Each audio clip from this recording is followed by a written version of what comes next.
Salut la team, j'espère que vous allez bien. Aujourd'hui, on se retrouve pour une nouvelle vidéo qui va aborder le sujet de l'aspect cinématographique d'une vidéo, d'une image, d'une prestation vidéo dans l'ensemble. Vous pouvez retrouver juste ici une vidéo que j'avais fait au préalable pour rendre vos images un petit peu plus cinématiques avec quelques astuces. Cependant, ça ne se base pas que sur ça, évidemment, il y a énormément d'aspects qui rentrent en compte et on va justement les aborder dans cette vidéo. Avant toute chose, n'hésite pas à t'abonner, à liker et à me dire pour toi qu'est-ce qu'une image cinématographique. Ça aide au développement de la chaîne et ça me fait super plaisir. Je te remercie et on passe à l'intro.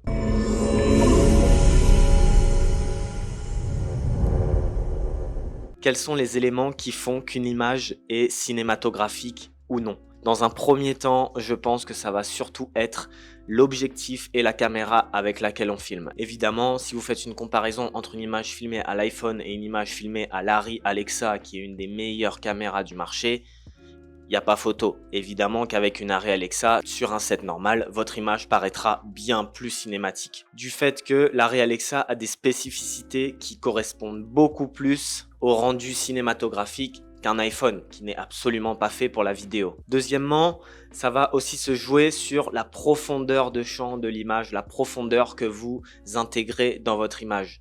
Un iPhone, par exemple, ça va avoir un seul objectif, un grand angle ou du moins un angle qui fait environ 24 mm et voilà, c'est terminé. Vous pourrez à la limite avec les nouveaux iPhones mettre le mode portrait pour créer cette espèce de flou d'arrière-plan ou même l'effet cinématique pour créer ce flou d'arrière-plan. Cependant, avec une Arri Alexa ou une Arriflex ou tout type d'Arri, vous allez mettre des objectifs avec des ouvertures bien définies comme T2 et vous allez avoir ce flou d'arrière-plan qui sera très smooth et qui va du coup introduire de suite la notion d'image cinématographique. En corrélation avec la profondeur de champ, la composition d'image va jouer un rôle primordial dans l'effet cinématographique de votre image. Ça va de suite créer un décor, une histoire et amener à la compréhension du spectateur. Vraiment, la composition, c'est un élément hyper important dans le fait qu'une image soit cinématographique ou non. Le premier plan, l'arrière-plan et les éléments qui passent devant l'image peuvent vraiment amener cette interprétation du fait que cette image soit cinématographique. Ce qui rentre aussi en compte dans la composition de l'image, ça va être les lumières, le lighting de la scène. Évidemment, ce lighting va jouer un rôle hyper important aussi dans le fait qu'une image est cinématographique et vous allez avoir plusieurs petits tips qui vont vous permettre d'accentuer ce côté cinématographique. Et un tips qui est, on va dire, indispensable et que je retrouve sur chaque set d'images cinématographiques, c'est le haze. Le positionnement des lights est aussi très important. Pour créer par exemple des rayons dans une fenêtre, il va falloir placer une light derrière la fenêtre, mettre des réflecteurs, pas la light directement sur la fenêtre parce que ça va créer une source de lumière vraiment trop puissante. Donc mettre la light orientée vers un réflecteur qui lui reflète et envoie cette lumière dans la fenêtre pour avoir une lumière uniforme et avoir des rayons de haut en bas et de droite à gauche de la fenêtre.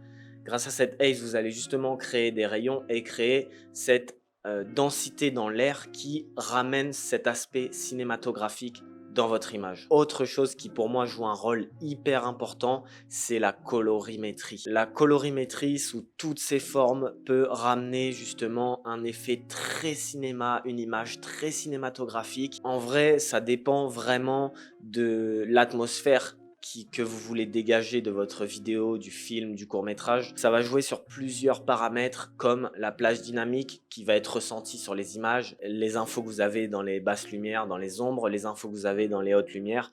Et en fait, plus vous allez, entre guillemets, avoir d'infos dans ces deux domaines, basse lumière et haute lumière, et plus ça va créer cette impression de caméra qui est faite pour faire de la vidéo et du cinéma. Et puis ça va aussi se jouer sur les couleurs qui sont injectées dans l'image, ça va aussi se jouer sur la manière dont l'image a été traitée à la colorimétrie.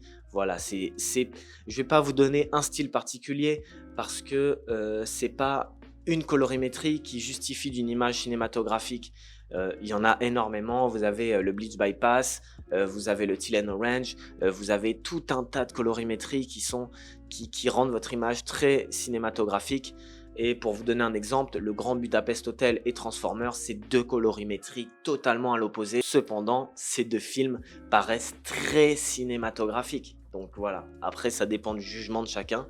Mais pour ma part, la colorimétrie joue un rôle vraiment très important, voire un rôle qui est en premier plan dans le fait qu'une image est cinématographique. Et ensuite, les deux derniers paramètres qui vont rentrer en compte pour qu'une image soit considérée comme cinématographique, ça va être les mouvements de caméra, ça va être du zoom, du dézoom, des pannes, des travelling, tous ces mouvements de caméra qu'on peut retrouver dans les films connus. Et ça va jouer un rôle très important dans la compréhension du spectateur et dans l'immersion qu'il aura grâce à ces effets de caméra. Et dernièrement, et pas des moindres, le ratio d'aspect de cette vidéo va jouer un rôle hyper important dans l'effet cinématographique que cette vidéo va créer. Je m'explique. Vous avez plusieurs moyens de jouer sur ces ratios d'aspect grâce, dans un premier temps, aux objectifs. Si vous utilisez un objectif sphérique ou si vous utilisez un objectif anamorphique, votre ratio d'aspect va être différent. Je parle en sortie de caméra, mais vous avez aussi le moyen de jouer sur ce ratio d'aspect en post-production, évidemment. Donc vous pouvez introduire des ratios d'aspect comme 1,88, le 4 tiers, le 16 neuvième. Donc 16 neuvième en général c'est basique, c'est la taille des capteurs connus et en vogue en ce moment. Vous avez le 2,35 ou le 2,40 appelé cinémascope. Vous avez des formats encore plus widescreen qui vont être le 2,88 et vous avez des formats qui vont du 3 au 4. Ça dépend vraiment de ce que vous cherchez à créer comme émotion chez le spectateur, chez la personne qui regarde cette vidéo, cette prestation vidéo ou ce film. Ce ratio d'aspect va quant à lui jouer un rôle très important parce que ça va de suite fixer le spectateur sur quel type d'image il regarde. Je vais pas dire que c'est tout aussi important que la composition, la colorimétrie, le lighting et la caméra qui est utilisée, mais ça joue quand même un certain rôle parce que dès que vous allez regarder un film et que vous allez voir les barres noires, ça va tout de suite sonner dans votre tête comme image cinématique, alors que si vous regardez quelque chose en 16 neuvième, ça va peut-être plus vous faire penser à une interview qu'autre chose. Après ça dépend, il y a plein de films qui sont faits en 16 neuvième et qui sont très très bons et même plus cinématographiques que certains films qui sont en 2,40, mais ça introduit quand même cette notion d'image cinématographique. Voilà tout. J'espère que cette vidéo a été claire pour vous. En tout cas, c'est pour moi les éléments qui jouent sur le fait qu'une image est cinématographique et qui jouent sur ma compréhension de cette image cinématographique. N'hésitez pas à vous abonner, à liker et à commenter pour me dire si vous aussi ces éléments-là jouent sur votre perception de cette vidéo, de ce film et fait que vous avez l'impression de suite que c'est une image cinématographique. C'est un soutien hyper important et ça me fait en plus grave plaisir. Alors pourquoi hésiter? Voilà, c'est tout pour moi. J'espère que cette vidéo vous a plu. Je vous souhaite une très bonne journée et on se retrouve la semaine prochaine pour une nouvelle vidéo.